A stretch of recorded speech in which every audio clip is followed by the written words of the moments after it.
कि एक हमारे पास एक क्या है, सेब है। एक हमारे पास क्या है, सेब है। सेब कितना है, एक है। सेब कितना है, एक है।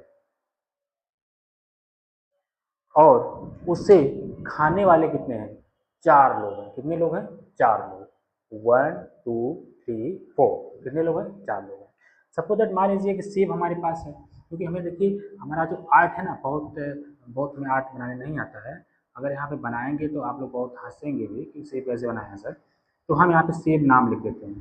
सेब, एक सेब है, ठीक है, एक सेब है। इसको खाने वाले कितने हैं, चार हैं। इसको खाने वाले कितने हैं, चार। चार लोग हैं। कौन कौन से हैं, कौन कौन से चार लोग हैं, एक ए है, एक बी है, एक सी है और एक क्या है, डी। एक ए है, बी है, सी है और डी है। चार लोग खाने वाले हैं, ठीक है। चलिए, सेब आ गया और इसको चार लोग खाने वाले हैं। सेब को चार भागों में काटा गया, तो चार लोग हैं तो चार भागों में काटा जाएगा। कितने भागों में, चार भागों में काटा जाएगा। सेब को चार भागों में काटा गया।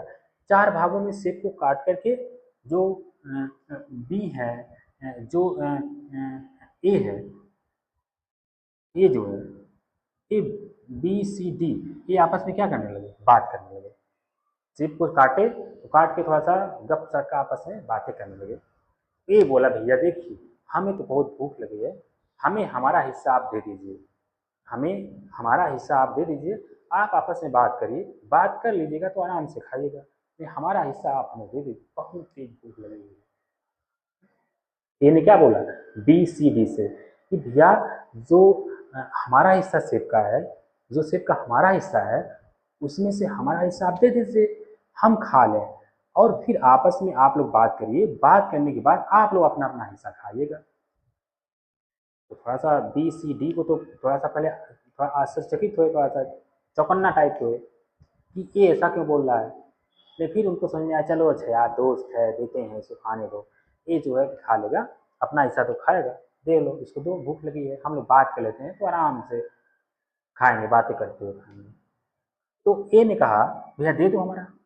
तो ए ने अपना जो है, टोटल कितने हिस्से थे सेब के, कितने हिस्से थे सेब के, टोटल जो हिस्से थे सेब के कितने थे, चार थे। ए का जो हिस्सा आएगा, एक आएगा, चार में से कितना आएगा, एक आएगा, ठीक। तो जो ए का हिस्सा हुआ वो कितना हुआ, एक था, और कितने में, चार में। एक हिस्सा था उसका कितने में, चार में। चार में एक हिस्सा ए का हुआ, ठीक। आपको समझ में बात आ रही है, चलिए अभी और समझ में आएगी। तो जब एक हिस्सा अपना ले लिया से ए ने, तो फिर बी सी डी के जो हिस्से हैं वो कितने हैं, कितने कितने बचेंगे, कितना कितना हिस्सा बचेगा सेब का, चार तो टोटल था, ठीक। एक में सेब का एक सेब का चार चार पार्ट, चार पार्ट उसको किया गया था। चार पार्ट में एक पार्ट तो ले लिया, एक भाग तो ए ले लिया, कितना पार्ट बचा, तीन, कितने में, चार में। तो तीन पार्ट बचा कितने में, चार में, ठीक है। तो बी सी डी का, बी सी और डी, बी सी डी का जो हिस्सा है वो क्या है, क्या है, बराबर यह है। और ए का हिस्सा क्या है, ए का जो हिस्सा कितना है, एक बटे चार। और बी सी डी का जो हिस्सा है वो कितना है, तीन बटे चार। क्योंकि चार में अभी तीन हिस्सा बचा हुआ है, और वही वो लोग आपस में बात करके, बात करने के बाद खाएंगे। तो अभी आप जो पढ़ते आए हैं प्राकृतिक संख्या, पूर्ण संख्या, पूर्णांक, तो क्या उसमें ऐसी संख्याएं इस तरह से मिली हैं, एक बटा चार, तीन बटा चार, दो बटा पाँच, तीन बटा छः, 10/11, इस तरह से पढ़ते आए हैं क्या, नहीं पढ़े हैं ना। कुछ नई नहीं दिख रही हैं संख्याएं, दिख रही हैं, आप कहेंगे दिख रही हैं, ठीक है। तो अब लोगों ने, जो गणितज्ञों ने सोचा कि जब ऐसी कंडीशन आ जाए, तो एक तो हमें नई संख्या मिल गई, अब हमें एक और नई संख्या मिल गई। अब इस नई संख्या का नाम क्या रखा जाए, और इस नई संख्या को रखा कहाँ जाए, क्या प्राकृतिक संख्या में रखा जाए, क्या पूर्ण संख्या में रखा जाए, या फिर पूर्णांक में रखा जाए, कहाँ रखा जाए। तो उन्होंने जो है इसे किसी में नहीं रखा, एक अलग नाम दिया एक संख्या का। आपके दिमाग में, आपके अंदर ये जानने की उत्सुकता होगी कि ऐसी संख्याओं का को किस नाम से जाना जाता है, और इस नाम को रख करके ऐसी संख्याओं को उनके अंदर रखा गया। तो देखिए, हम जानते हैं कि आपको संख्या जानने की बहुत उत्सुकता है, तो चलिए हम बता ही देते हैं। जो जब इस तरह की संख्याएं मिली तो उन्होंने इसे कहा क्या, इसे कहा परिमेय संख्या। क्या कहा? परिमेय संख्या। परिमेय संख्या। क्या कहा? परिमेय संख्या। इसे इंग्लिश में इसका जो नाम होता है, इंग्लिश में इसे कहते हैं रेशनल नंबर। क्या कहते हैं? Rational number. क्या कहते हैं इंग्लिश में से? Rational number. तो जो इस तरह की संख्याएं हैं 1/4, 3/4, 5/2, 3/6, 5/13, 5/12, 2/3, 5/6, मतलब कुछ भी संख्याएं इस तरह से जो बटे में हो वो क्या कहलाती हैं? परिमेय संख्याएं। क्या कहलाती हैं? परिमेय संख्याएं। इनकी भी एक क्राइटेरिया है, कौन सी कहलाए संख्याएं परिमेय संख्याएं कहलाएंगी, कौन सी संख्याएं परिमेय संख्याएं नहीं कहलाएंगी। अगर नहीं कहलाएंगी तो वो किस संख्या, उसको किस नाम से जानेंगे, तो आगे सब जानकारी आपको मिलेगी। लेकिन तो पहले इसे तो पढ़ लीजिए परिमेय संख्या को। चलिए, अगर इसे हम थोड़ी सी जो है कि परिभाषा में रखना चाहें, परिभाषा में इसे बनाना चाहें, एक लैंग्वेज देना चाहें, तो एक लैंग्वेज के रूप में इसकी जो परिभाषा है वो आपको हम अगर मैथमेटिकल परिभाषा डिफिनीशन देखें तो इसको ऐसे कर सकते हैं, P Q where P Q P and Q क्या है? पूर्णांक है। क्या होंगे? पूर्णांक होंगे। पी क्यू क्या होंगे? पूर्णांक। और q equal to not zero. Q equal to क्या? Not zero. इसकी यही परिभाषा है रेशनल परिमेय संख्या की। पी क्यू पूर्णांक हो, Q equal to not zero. लेकिन इसे हम थोड़ा सा आप इसमें इस तरह से आपको समझ में चीज़ें नहीं आएंगी अभी। अब क्या है, अभी इसको सीख रहे हैं ना, तो सीख रहे हैं तो अच्छे से सीखिए, डिटेल सीखिए। देखिए, लिखेंगे ऐसी दो संख्याएं, ऐसी दो संख्याएं, ऐसी दो संख्याएं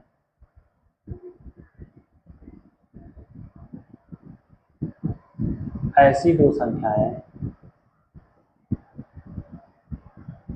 जिनको जिनको P बटा Q के रूप में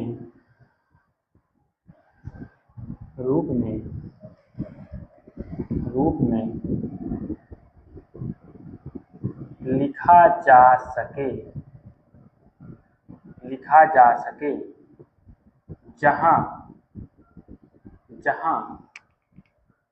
जहां क्या, जहां P और Q क्या हो? पूर्णांक हो। P और Q पूर्णांक हो और Q equal to not zero. लिखा जा सके जहां P Q पूर्णांक हो और Q equal to not zero हो। तो ऐसी संख्याएं हो तो ऐसी संख्याएं परिमेय संख्या कहलाती है। ऐसी संख्याएं परिमेय संख्या कहलाती हैं। क्या कहलाती हैं? परिमेय संख्या कहलाती हैं। क्या कहलाती हैं? परिमेय संख्या कहलाती हैं। परिमेय संख्या कहलाती हैं। ठीक है, जैसे कह रहे हैं कि दो संख्याएं, ऐसी दो संख्याएं जिनको P बटा Q के रूप में लिखा जा सके। संख्याएं दो हों और जिन्हें हम P बटा Q के रूप में लिख सकें। P बटा Q के रूप में लिख सकें जहां कंडीशन दिए हैं कि P और Q पूर्णांक हो और Q equal to not zero. P Q पूर्णांक हो, P Q तो पूर्णांक होने चाहिए, P Q क्या होने चाहिए? पूर्णांक होने चाहिए और Q equal to not zero. क्या ऐसा भी हो सकता है कि P equal to not zero? समझिए, बात को समझिए अंदर से। कह रहे हैं कि P Q पूर्णांक होने चाहिए, Q equal to not zero. P zero हो सकता है, Q जीरो नहीं होगा। P Q जो दो संख्याएं हैं वो पूर्णांक होंगी और जहां Q जीरो नहीं होगा, क्यों कह रहे हैं? क्योंकि जो पूर्णांक होता है ना, पूर्णांक जो होता है वो तो जीरो तो पूर्णांक होता है ना, जीरो क्या होता है? पूर्णांक ही होता है, पूर्णांक भी होता है ना, इसीलिए तो कह रहे हैं कि पी क्यू तो पूर्णांक होने चाहिए, लेकिन तो क्यों जीरो नहीं होना चाहिए? यानी कि जीरो पूर्णांक है, जीरो पूर्णांक के अलावा जितने पूर्णांक हैं सभी होंगे यहाँ पे, लेकिन जीरो नहीं होगा क्यू के स्थान पे। अगर ऐसी संख्या बन रही है तो वो परिमेय संख्या कहलाएगी, सिंपल सी बात, ठीक है, और कुछ सोचना नहीं है।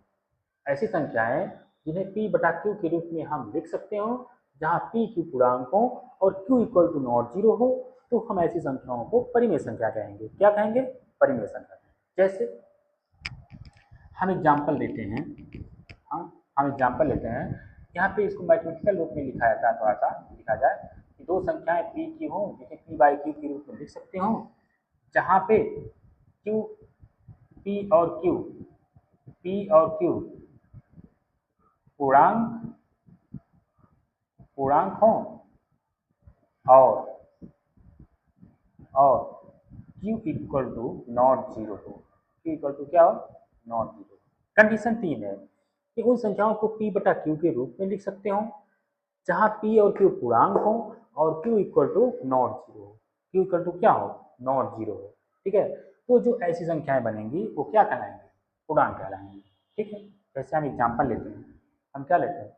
एग्जाम्पल हम लेते हैं, उदाहरण लेते हैं, एग्जाम्पल या उदाहरण। जैसे देखिए हम ले लेते हैं 1/2, क्या लेते हैं? 1/2, ठीक। देखिए पहला एग्जाम्पल हम लेते हैं 1/2। अब देखिए क्या एक परिमेय संख्या है? देखिए संख्या है तो है कि नहीं है, इसको हम यहाँ पे क्या करेंगे? इसको अप्लाई कराएंगे इन चीज को, इस शर्त को। देखिए जो भी संख्या है वो p बटा क्यू के रूप की होनी चाहिए, ठीक है। p बटा क्यू के रूप में होनी चाहिए, तो p बटा यहाँ पे p बराबर 1 है, q बराबर 2 है, बटा है, तो ये p बटा क्यू के रूप की तो है, एक कंडीशन पूरी हो गई। दूसरी कंडीशन है कि p q पूर्णांक हो। अब देखिए जो p है और जो q है, क्या ये पूर्णांक है? आप पढ़े हैं कि जो पूर्णांक होता है जीरो से स्टार्ट कहाँ से होता है? 0 1 2 0 1 2 3 4 5 डॉट इनफाइनाइट और -1 -2 -3 डॉट इनफाइनाइट, यानी सभी धनात्मक संख्याएं, सभी धनात्मक संख्याएं और जीरो को मिलाकर पूर्णांक बना हुआ है। तो देखिए 1 और 2 पूर्णांक में आता है कि नहीं? अब बताइए किस पूर्णांक में आता है, धनात्मक में या ऋणात्मक में? तो धनात्मक में आता है, 1 भी धनात्मक है और 2 भी क्या है? धनात्मक पूर्णांक है। तो हाँ, दूसरी कंडीशन भी क्या कर गई? फॉलो कर गई कि पी क्यू क्या हो? पूर्णांक, ठीक है भैया, पूर्णांक भी है। तीसरी कंडीशन क्या है कि Q equal to not zero हो। अब देखिए P यह है, ये क्या है? P है, ये P है और ये क्या है? Q है, ये क्या है? Q है। कह रहा है कि Q equal to not zero, Q zero नहीं होना चाहिए, P हो सकता है, नहीं दिया है तो मतलब हो सकता है, लेकिन Q जीरो नहीं होना चाहिए। तो Q देखिए कितना है? 2 है। क्या Q जीरो है? क्या Q जीरो है? नहीं है। Q कितना है? Q 2 है। जब Q 2 है तो इसकी तीनों कंडीशन फुलफिल कर रहा है, तीनों कंडीशन क्या कर रहा है? फुलफिल कर रहा है। पहले में क्या कर रहा है कि p बाई क्यू के रूप का है, दूसरी क्या कर रहा है? फुलफिल, p क्यू पूर्णांक हो, तो p और q पूर्णांक दोनों है, ठीक है। q equal to not zero, q देखिए यहाँ पे जीरो नहीं है, q क्या है? 2 है। तो जब ये तीनों कंडीशन फुलफिल कर रहा है तो हम कह सकते हैं कि जो 1/2 है ये क्या है? परिमेय संख्या है। कैसी संख्या है? परिमेय संख्या। कैसी संख्या है? परिमेय संख्या। इतनी बात समझ में आई कि नहीं आई? बताइए।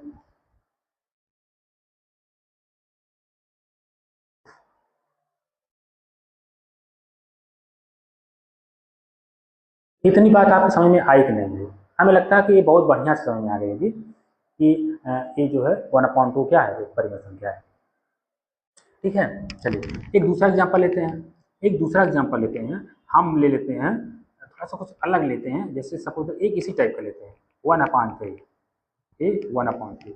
अब देखिए इसमें तीनों कंडीशन फॉलो कराइए। देखिए 1/3 p बटा क्यू, देखिए जो p बटा क्यू के रूप का क्या है? 1/3 है। 1/3 क्या है? p बटा क्यू के रूप का है कि नहीं है? है। p बटा क्यू के रूप का 1/3 है। तो जब ये p बटा क्यू के रूप का है तो ये कंडीशन तो फुलफिल हो गई, ठीक है, एक कंडीशन क्या हो गई, फुलफिल हो गई। दूसरी कंडीशन क्या है, पी क्यू पूर्णांक हो। देखिए पी क्यू पूर्णांक है कि नहीं है, यहाँ पे पी के स्थान पे 1 है और क्यू के स्थान पे क्या है 3 है। तो क्या क्यू के स्थान पे 0 है, कह रहा है कि Q equal to not zero, कह रहा है क्यू 0 नहीं होना चाहिए।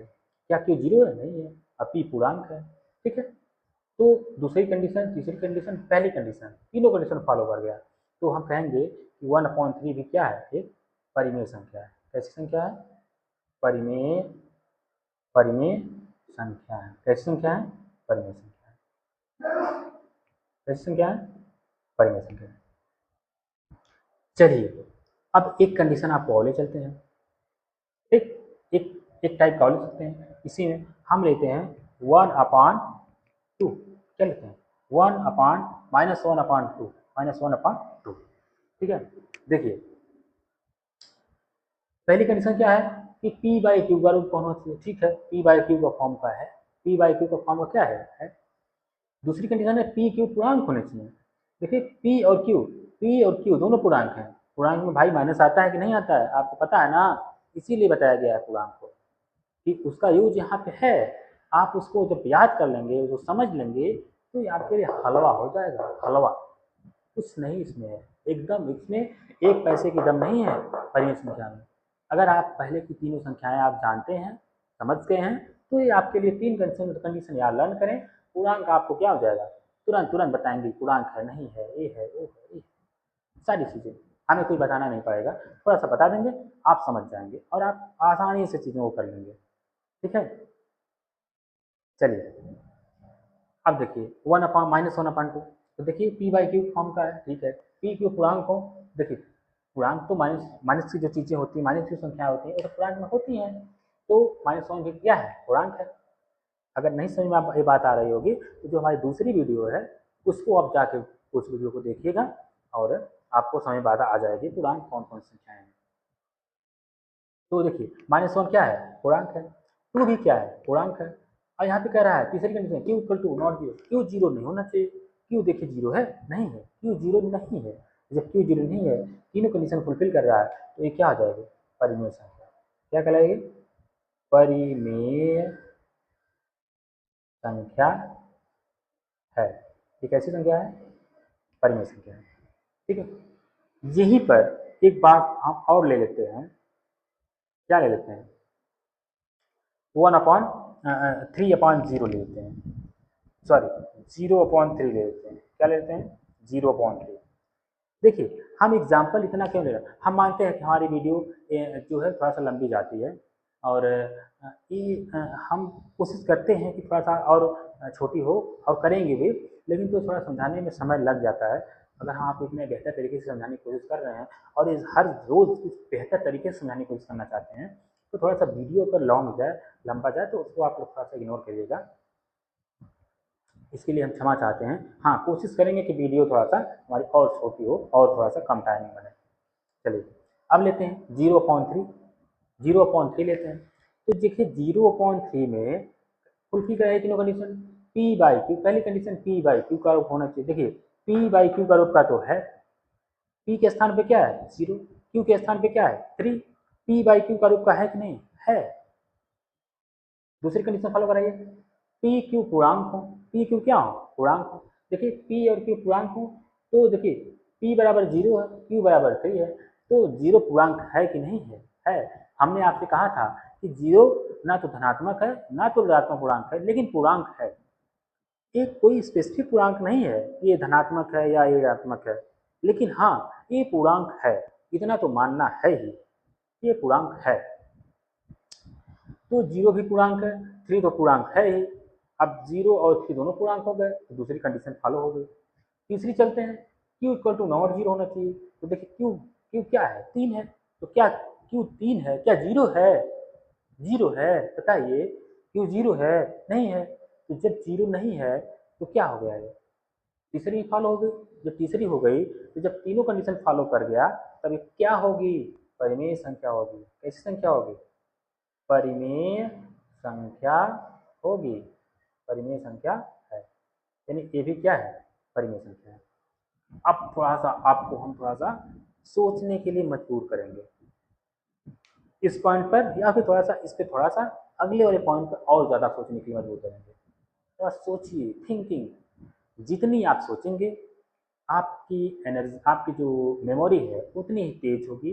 लेकिन सोचना यहाँ पे है पॉजिटिव वे में, पॉजिटिव चीज़ों पर, ना कि नेगेटिव चीज़ों पर।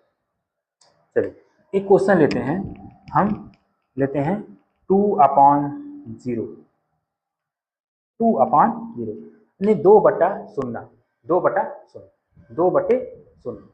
अब बताइए कि 2 जो शून्य है ये कैसी संख्या है? हाँ बताइए बताइए बताइए, ये परिमेय संख्या है कि नहीं है? ये कैसी संख्या है, परिमेय संख्या है कि नहीं है? तो चलते हैं देखते हैं, तीनों कंडीशन इस पर फॉलो कराते हैं। देखिए P/Q, क्योंकि ये P/Q का फॉर्म का तो है। देखिए यहाँ पे P बराबर क्या है, 2 है, Q के बराबर क्या है, 0 है। तो P/Q का फॉर्म का है तो पहली कंडीशन फॉलो कर गया, पहली क्या कर गया, फॉलो कर गया। दूसरी कंडीशन कराते हैं, P/Q क्या होना चाहिए, पूर्णांक होना चाहिए, कराते हैं। P क्या है, P 2 है तो पूर्णांक है, Q क्या है, 0 है तो पूर्णांक है। तो भाई दूसरी कंडीशन में क्या हो गई, फॉलो हो गई। देखिए इन तीनों कंडीशन में, इन तीनों शर्त में, इन तीनों कंडीशंस में एक भी कंडीशन फुलफिल नहीं हुई तो फिर परिमेय संख्या कभी नहीं होगी। तीनों में से तीनों कंडीशन क्या होनी चाहिए, फुलफिल होनी चाहिए। जब तीनों में से तीनों जो शर्त है फुलफिल करेगा तभी वो परिमेय संख्या होगी, अन्यथा नहीं होगी। देखिए ये दो कंडीशन तो फॉलो कर गया। तीसरी में चलते हैं, Q equal to not zero. देखिए P Q equal to not zero, कह रहे Q जीरो नहीं होना चाहिए, किसी भी शर्त में Q जीरो नहीं होना चाहिए। तो जब Q जीरो नहीं होना चाहिए तो यहाँ पे क्या है, Q बराबर क्या है, जीरो। Q बराबर क्या है, जीरो है। तो Q बराबर यहाँ पे जीरो दे दिया, ये कह रहा है Q जीरो नहीं होना चाहिए। जब Q जीरो नहीं होना चाहिए और Q यहाँ पे जीरो दे दिया तो फिर तीनों में से एक कंडीशन फेल कर गई, तो क्या ये परिमेय संख्या होगी, नहीं होगी, कदापि नहीं होगी, कभी भी नहीं होगी। चलिए तो हम यहाँ पे लिखेंगे कि परिमेय संख्या नहीं है, परिमेय संख्या नहीं है, परिमेय संख्या नहीं है। ठीक है, ये जो है परिमेय संख्या नहीं है। ठीक है, इसको आप लिखें, समझें, इसको लिख लीजिए। आप बाद में आगे की चीज़ों को समझने में आपको और आसानी होगी। थोड़ा सा कुछ अगर नहीं आ रहा तो इसको लिखिए, फिर आगे हम लिखते हैं, मिटाते हैं इसको।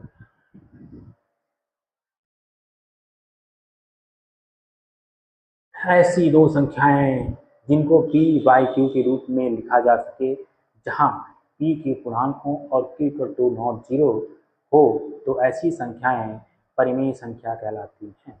ठीक है, चलिए उदाहरण मिटाते हैं यहाँ से और फिर दूसरा एग्जाम्पल लेते हैं। वीडियो थोड़ा सा लंबा जा रहा है, कोशिश हम करेंगे वीडियो और छोटा बने।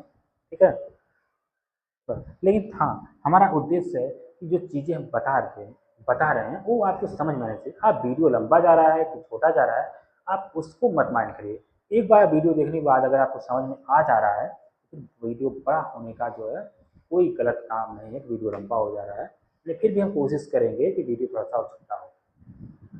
चलिए एक एग्जाम्पल और लेते हैं, एक एग्जाम्पल और लेते हैं, एक एग्जाम्पल लेते हैं। कौन सा, आप बताइए। अब यहाँ पे थोड़ा सा आपका दिमाग चकराएगा। चलिए 4/2, 4/2। अब बताइए ये जो 4/2 है, 4/2, ये बताइए परिमेय संख्या है कि नहीं? अभी देखिए इसको जो है, इसे हम तीनों कंडीशन फॉलो कराते हैं। ये देखिए P/Q के रूप का है, P और Q पूर्णांक है, P भी पूर्णांक है, Q भी पूर्णांक है, और Q equal to not zero, Q zero है भी नहीं। ठीक है, तो इस हिसाब से तीनों कंडीशन फॉलो कर रहे हैं, तो ये क्या हो गई, परिमेय संख्या है। हाँ सही बात है, परिमेय संख्या है। लेकिन तो अगर ये भिन्न है, अगर इसको हम क्या कर रहे हैं, दो से भाग दे दें तो बनेगा कितना, दो दूनी चार, बच गया ये कितना, दो। क्या हो गया, दो। अब बताइए, आप तो आसानी से बता दिए कि 4/2 तो परिमेय संख्या है, लेकिन अभी बताइए कि 4/2 अगर परिमेय संख्या है तो क्या फिर इसको काटने के बाद दो आया तो क्या ये दो भी परिमेय संख्या होगी या नहीं होगी? बताइए, दिमाग लगाइए कि क्या ये दो परिमेय संख्या होगी या नहीं होगी, आप हमें बताइए तो ये परिमेय संख्या है कि नहीं है? दिमाग लगाइए बबुआ, दिमाग लगाइए, कुछ करिए, कुछ इसमें करिए, कुछ करिए कि हमें दो ही बना रहे, हमारा काम भी बन जाए, दो बना रहे और हमारा काम भी बन जाए, कुछ ऐसा करिए।